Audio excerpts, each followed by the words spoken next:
춥지 않죠? 어떻습니까? 예, 예. 난로 꺼버리십시다. 예. 예, 우리는 지금 로마서를 읽어가는데요. 이렇게 여러분의 요청들 중에는 이렇게 소그룹으로 토의하고 서로 이렇게 더 가까이 또 질문도 하고 이렇게 하기를 원하시는 마음들이 있음을 압니다. 그러나 이제 이 금요일은 이렇게 가고 또 내년에는 또 여러 가지 것들을 펼쳐서 소그룹들을 좀 만들어 보려고 하고 있습니다. 어쨌든 말씀을 가까이 하는 것이 우리의 신앙의 큰 힘이죠. 그러나 여러분들이 한 가지 알 것은 몇 번 제가 다시 점검하는데, 그러니까 가만히 앉아서 밥 주세요, 감 떨어뜨려 주세요, 이런 건 아닌 거죠. 그리고 기저귀 차고 이렇게 나 좀 은혜 받게 해주세요, 이런 태도도 결코 아니죠.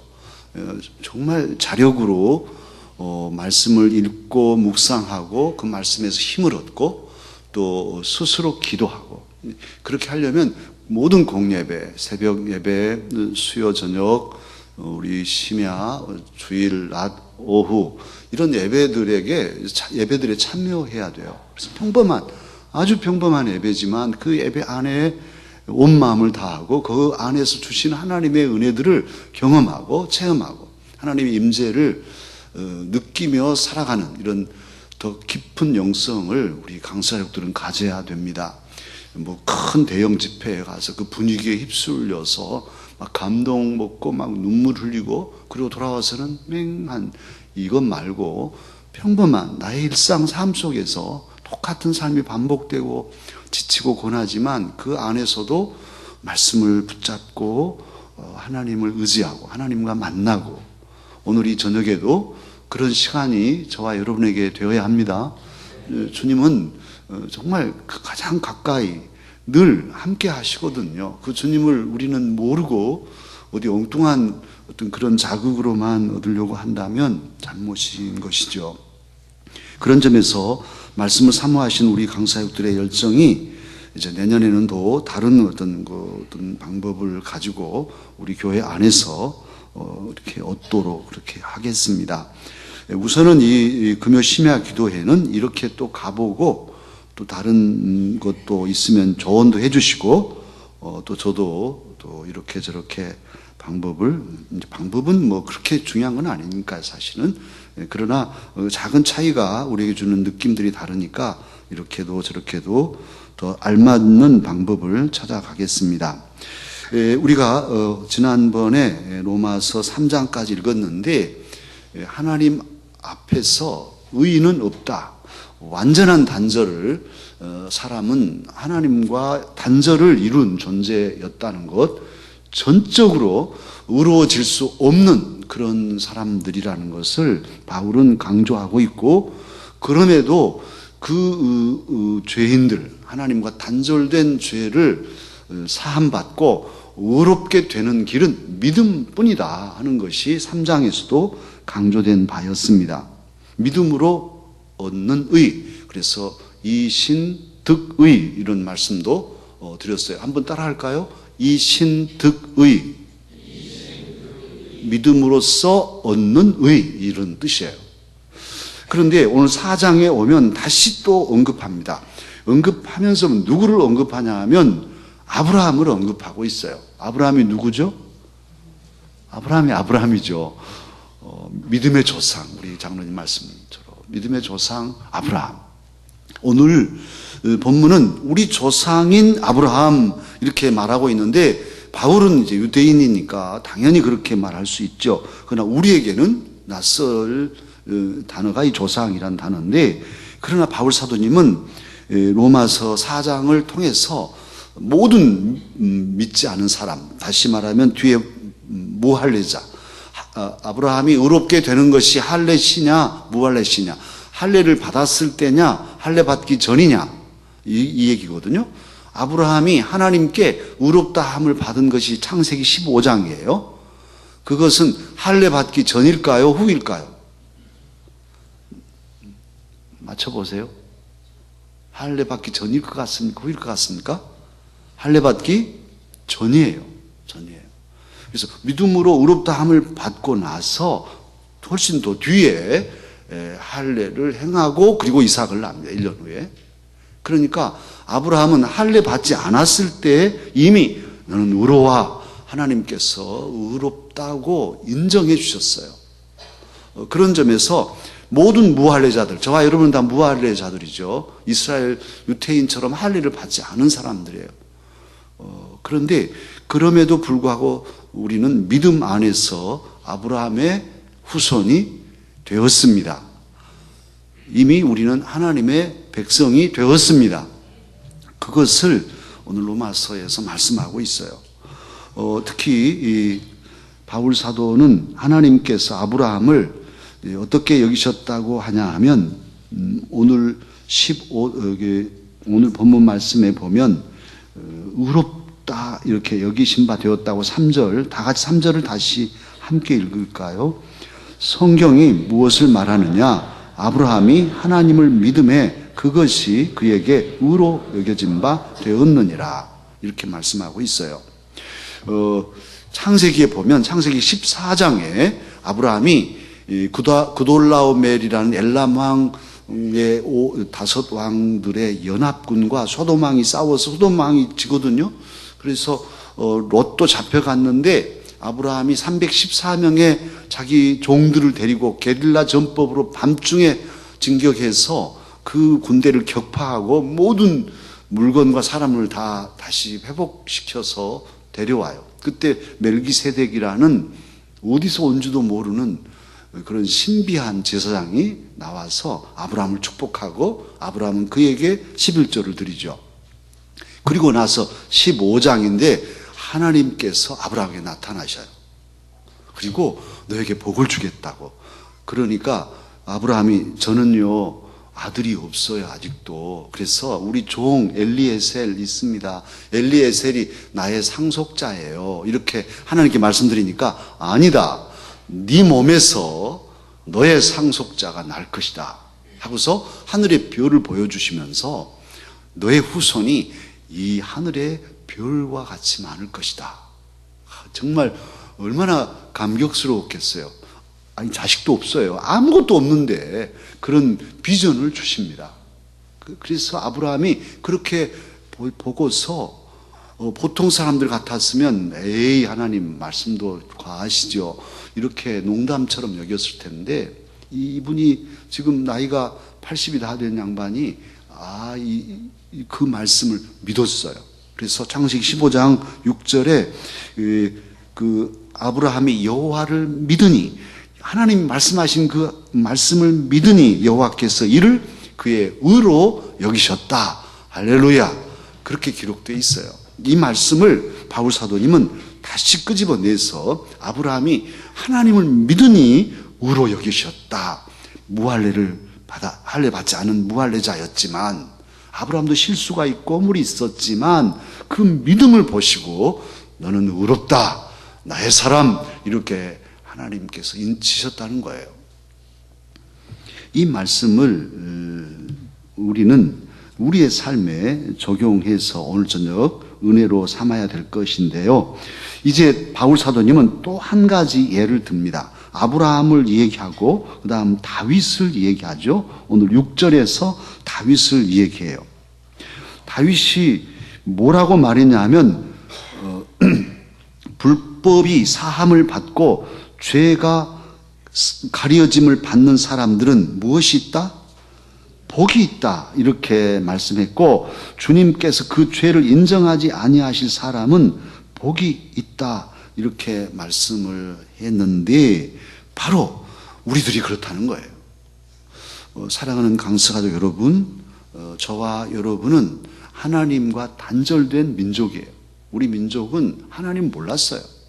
그것도 불과 100년 조금 넘는 그 전에는 까맣게 모른 그리고 일제 말에 이 우리들 어땠습니까? 계속 화투치고 술 먹고 싸우고 겨울이면 농번기가 지나고 농한기가 되면 시골에서는 사랑방에서 화투치고 그리고 살림 막 다 잃고 그리고 축첩이 아주 난무하고 전염병이 난무하고 이런 피폐할 대로 피폐한 무지몽매하게 계속 일제는 우리를 우민 정책을 쓰고 너희들은 뭐 정말 근본적으로 조센징 이 대한 조선의 사람들은 이렇게 못난 사람처럼 자꾸 의식을 주고 이렇게 만들어 갔잖아요.